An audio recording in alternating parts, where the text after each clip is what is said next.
Hola, ¿qué tal? ¿Cómo están? Es un gusto poder saludarles nuevamente a través de esta plataforma online. Es un gusto poder compartir también este tiempo juntos con la palabra de Dios. La semana pasada comenzamos el estudio acerca del fruto del Espíritu Santo. Vimos el contraste entre las obras de la carne y el fruto del Espíritu. Obviamente, al ser fruto del Espíritu es algo que solamente depende de Dios, el darlo, pero depende de nosotros el poder ser controlados por el Espíritu, obedecer a la palabra de Dios y de esa forma poder manifestar ese fruto en nuestra vida.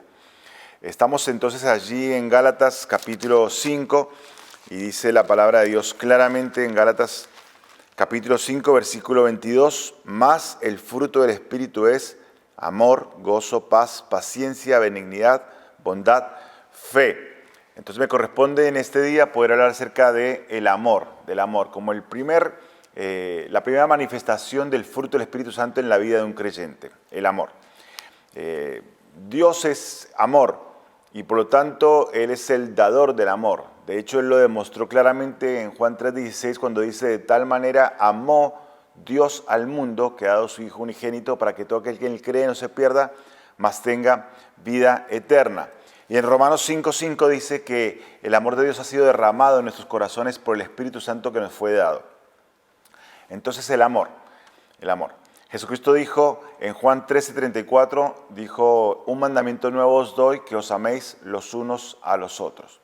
Entonces está marcado claramente la importancia del amor, siendo que es Dios el dador. Él lo demostró a través de Jesucristo.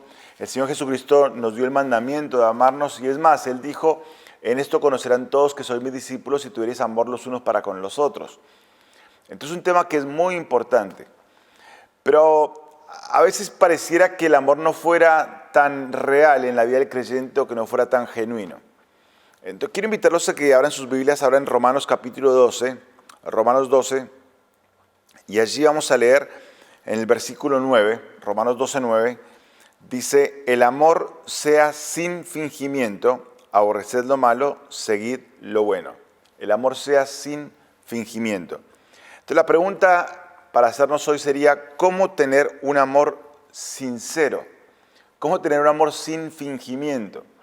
¿Cómo poder demostrar realmente este amor que sea totalmente honesto?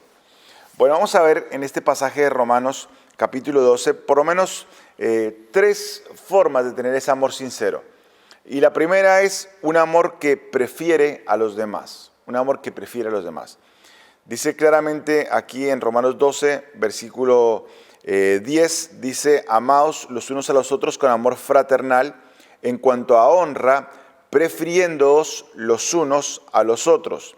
Y el versículo 16 dice: unánimes entre vosotros, no altivos, sino asociándoos con los humildes, no seáis sabios en vuestra propia opinión. Aquí dice claramente el pasaje que este es un amor que debe preferir a los demás, un amor que pone a los demás por encima de sí mismo. El versículo 10 decía que en cuanto a honra, prefiriéndoos los unos a los otros. Y después decía que no tenemos que ser altivos entre nosotros, sino que tenemos que asociarnos con los humildes. El apóstol Pablo repitió un concepto parecido en Filipenses capítulo 2, versículo 3, cuando dijo: nada hagáis por contienda o por vanagloria. Filipenses 2:3, nada hagáis por contienda o por vanagloria, antes bien con humildad, estimando cada uno a los demás como superiores a sí mismo. Y Pablo tenía muy claro ese concepto en su vida. Y él decía: la forma de demostrar un amor sincero tiene que ser tener un amor que prefiere a los demás, que pone a los demás por encima de mis propios intereses. Cuando dice aquí prefiriéndoos, da la idea de que tengo que dirigir la honra hacia los otros. Dirigir la honra hacia los otros. Yo tengo que aprender a ver en los demás las cosas buenas y exaltarlas. Eso es una demostración de amor sincero. Hace años leí un pequeño cuento acerca de una asamblea en una carpintería. Y esta historia decía que en la carpintería estaban las herramientas discutiendo en cuanto a quién debía presidir la asamblea. Entonces alguien dijo: bueno, que no sea el martillo, porque el martillo le gusta golpear a los demás constantemente. Él no debería ser el que preside la asamblea. Entonces el martillo dijo, bueno, si no soy yo, tampoco puede ser la cinta métrica, el metro. ¿Por qué? Porque tiene una medida con la cual quiere medir a los demás y si no es perfecta, lo desecha. La cinta métrica dijo, bueno, está bien, yo no voy a presidir la asamblea, pero tampoco el tornillo. ¿Por qué? Porque el tornillo da muchas vueltas constantemente y no llega al punto. Entonces el tornillo dijo, bueno, si no soy yo, tampoco tiene que ser la lija. ¿Por qué? Porque la lija es áspera en su trato, es demasiado áspera. Y allí iban discutiendo los unos con los otros sobre quién debía ser el que preside la asamblea. Pero de repente se hizo silencio porque entró el carpintero y el carpintero tomó cada una de las herramientas y comenzó a construir un mueble. Y con la lija fue sacando las asperezas de la madera. Y con el martillo fue afirmando cosas y con el tornillo ajustando las situaciones. Y con la cinta métrica iba midiendo con exactitud cada pieza de este mueble. Finalmente construyó algo hermoso y se fue. Al momento dice el carpintero, entonces retomó la asamblea. Y entonces se dieron cuenta que todo lo que ellos criticaban realmente podía valorarse también. Se dieron cuenta que el martillo servía para ajustar claramente. Se dieron cuenta que la cinta métrica servía para tomar medidas exactas para que no quedara torcido. Se dieron cuenta que la lija podía ayudar a limpiar las cosas que estaban mal. Se dieron cuenta que el tornillo podía llegar a hacer que las cosas estuvieran mucho más firmes. Y entonces decidieron darle valor a todos por igual. Es un cuento, pero qué interesante que en el cuerpo de Cristo somos muy parecidos. Siempre queremos ver lo malo que hace el hermano y no lo positivo. Siempre queremos tratar de criticar porque en cierta forma el criticar a mi prójimo me exalta a mí. Entonces siempre queremos estar allí como encontrándole el error al otro. Frases como yo haría eso mejor, yo en esa posición hubiese tomado una decisión diferente, fue muy larga la predicación o quizás estuvo muy aburrida y comenzamos a querer mostrar el defecto de los demás en vez de buscar las virtudes. Creo perfectamente que necesitamos más humildad en la vida, necesitamos más humildad, necesitamos asociarnos con los humildes, necesitamos mostrar ese carácter de humildad que tuvo Cristo, el cual siendo Dios no estimó el ser igual a Dios como cosa que aferrarse. Necesitamos esa humildad que Él dijo, venid a mí, los que estéis trabajados y cargados, y yo os haré descansar, llevad mi yugo sobre vosotros porque yo soy manso y humilde. Tenemos que imitar esa humildad de Cristo. Tenemos que buscar el hecho de dejar de pensar tanto en nosotros y más bien pensar en los demás. Necesitamos llenarnos de sobriedad, tener un concepto correcto de nosotros mismos.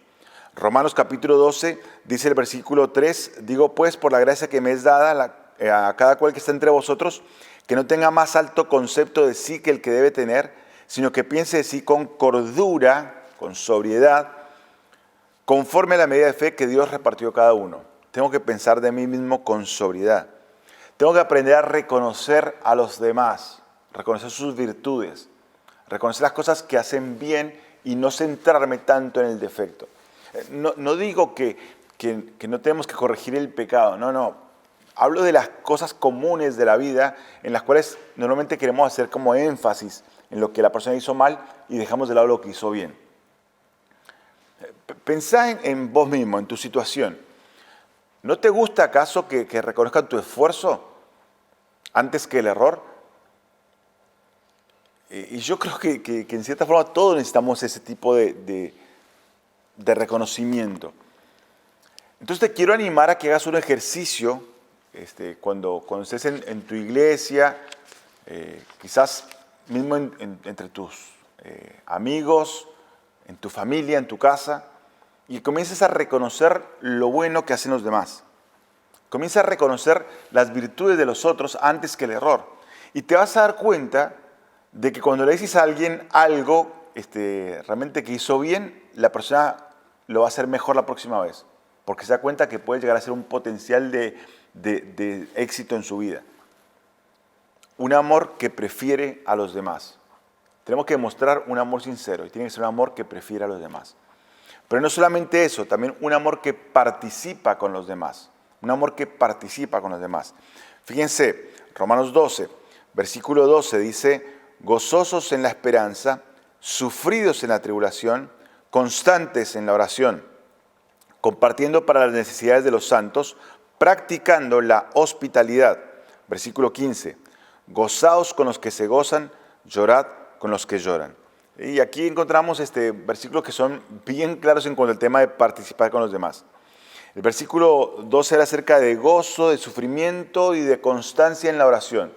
Porque creo sinceramente que una forma de participar claramente con los hermanos es ser partícipes en la oración con aquellos que están en sufrimiento y con aquellos también que quizás están en tribulación. Yo tengo que participar con ellos de esa forma, siendo realmente consciente de que somos un cuerpo. Y mis oraciones tienen que estar puestas a favor del cuerpo. Yo tengo que estar dispuesto a buscar que el cuerpo sea bendecido, aún con mis oraciones. Pero el apóstol Pablo avanza un poco más y dice claramente en el versículo 13, compartiendo para las necesidades de los santos. O sea, no es solamente quedarme en la oración. Señor, por favor, provee a aquellos que no tienen nada. También dice aquí que tengo que ir a la acción. Tengo que compartir para la necesidad de los santos. O sea, yo tengo que buscar la forma de que mis hermanos en Cristo tengan lo necesario, lo suficiente, lo que ellos necesitan. Tengo que ver por ellos también. Fíjense por favor en 1 Juan capítulo 3. Primera de Juan, en el capítulo 3, dice el versículo 16, en esto hemos conocido el amor, en que Él puso su vida por nosotros. También nosotros debemos poner nuestras vidas por los hermanos. Pero, 17, pero el que tiene bienes de este mundo y ve a su hermano tener necesidad y cierra contra él su corazón, ¿cómo mora el amor de Dios en él? Hijitos míos, dice Juan, no amemos de palabra ni de lengua, sino de hecho y en verdad. Tristemente, muchos creyentes se quedan solamente con el sentimiento de pena por el que está sufriendo o por el que tiene necesidad, pero no hacen nada al respecto. O sea, quiero que me entiendas, orar es mucho, tenemos que orar por esas personas, tenemos que orar por ellos, pero es más completo si aparte de orar busco hacer algo por ellos. Creo que da un gozo tremendo cuando puedes ser parte de la necesidad de otra persona. Eso es algo increíble. Es un gozo que realmente es inexplicable cuando puedes llegar a una persona y suplir una necesidad.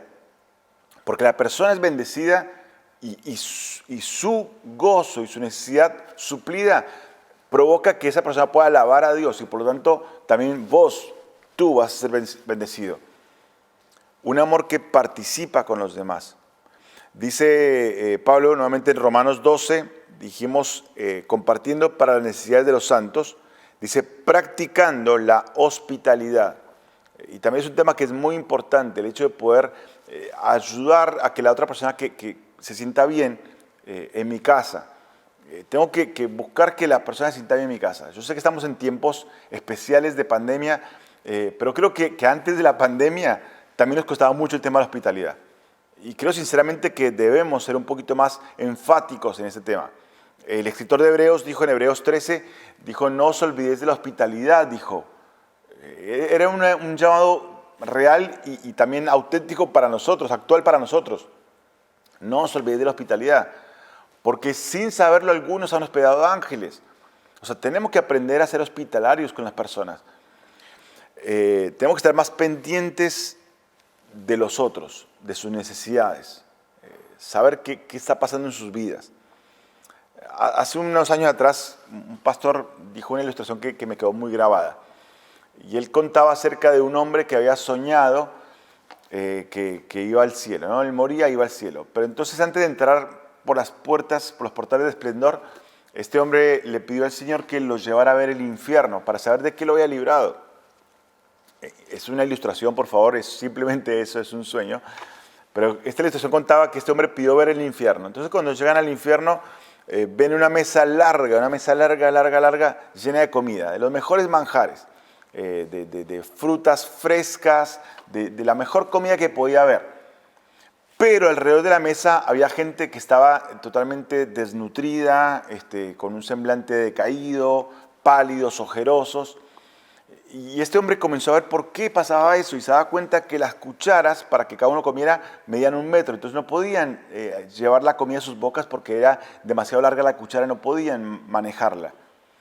Entonces, bueno, van al cielo Cuando llegan al cielo encuentran la misma mesa larga, llena de comida, frutas frescas, manjares. Ve las mismas cucharas de 1 metro, pero la gente alrededor estaba rebosante de salud, estaba contenta, estaba alegre, con brillo en su rostro y en sus ojos. Entonces este hombre preguntó por qué pasaba esto, por qué la diferencia, si es la misma mesa, las mismas cucharas, pero por qué había una diferencia. Entonces la respuesta fue porque en el cielo cada uno le da de comer a su prójimo.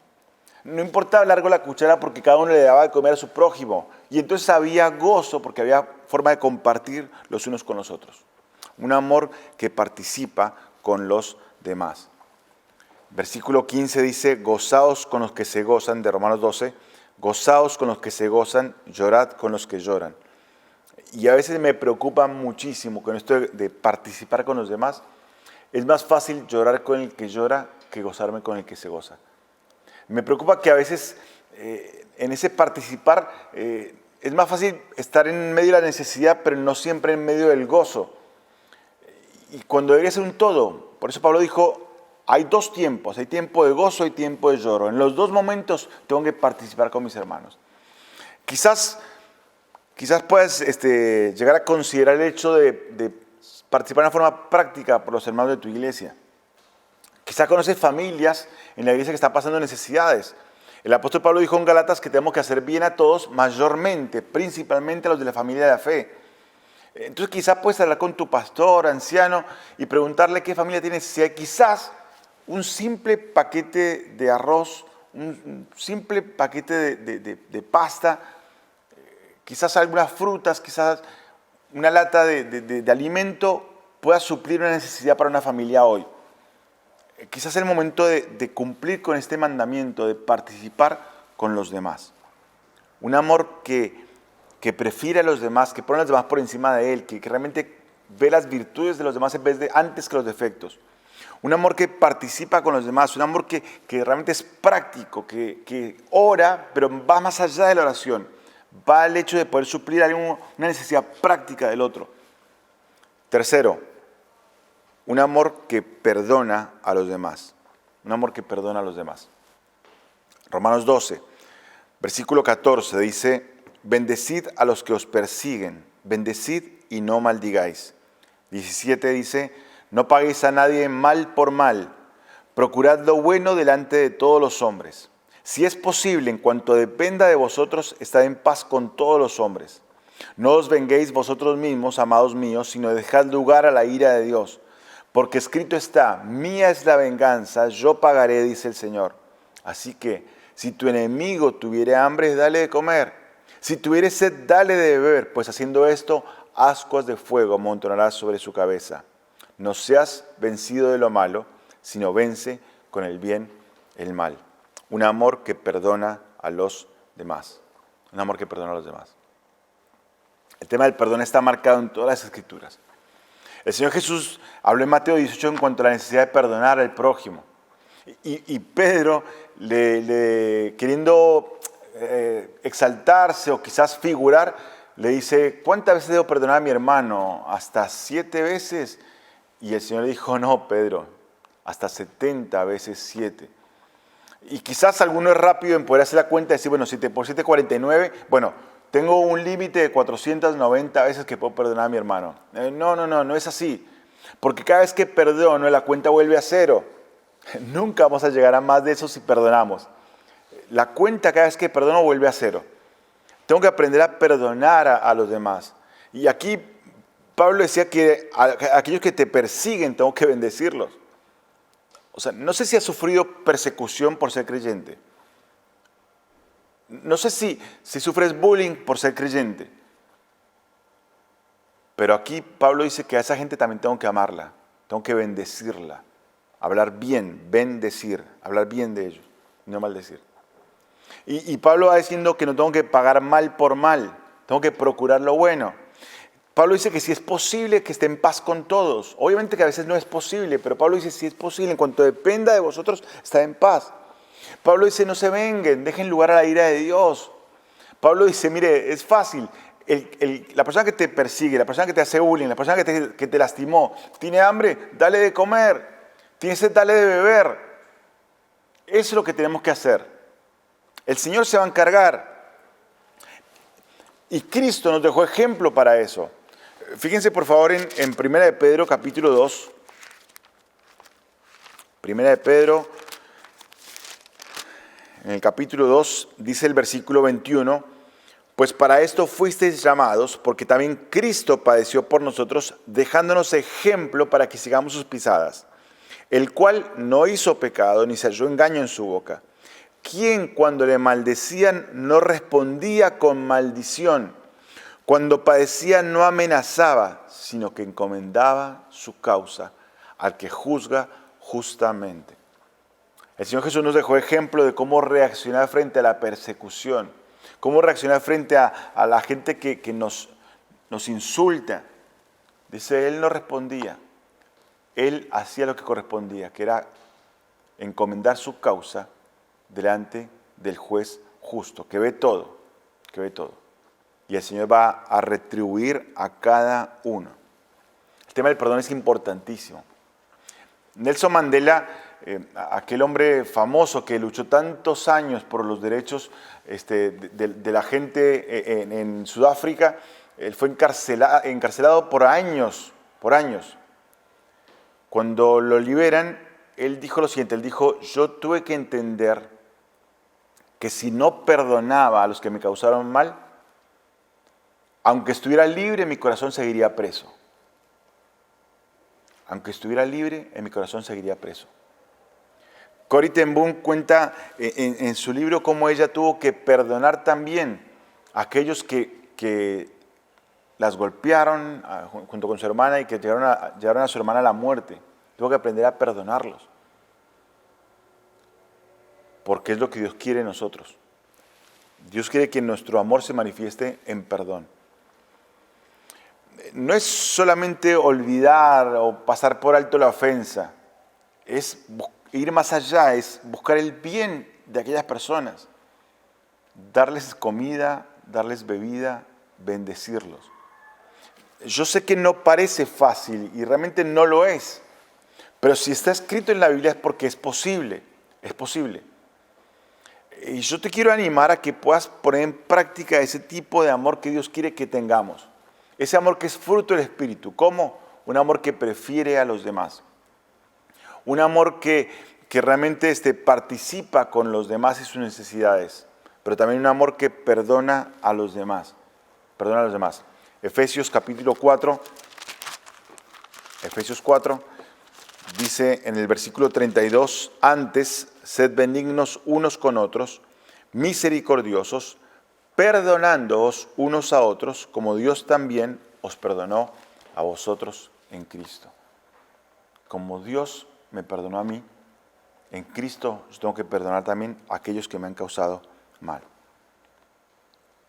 Un amor que prefiere a los demás, un amor que participa con los demás, un amor que perdona a los demás. Estamos en Romanos 12 y leemos un último versículo, versículo 11, Romanos 12, 11 dice, en lo que requiere diligencia, no perezosos, fervientes en espíritu, sirviendo al Señor. Es ahora el momento de poner en práctica estas verdades.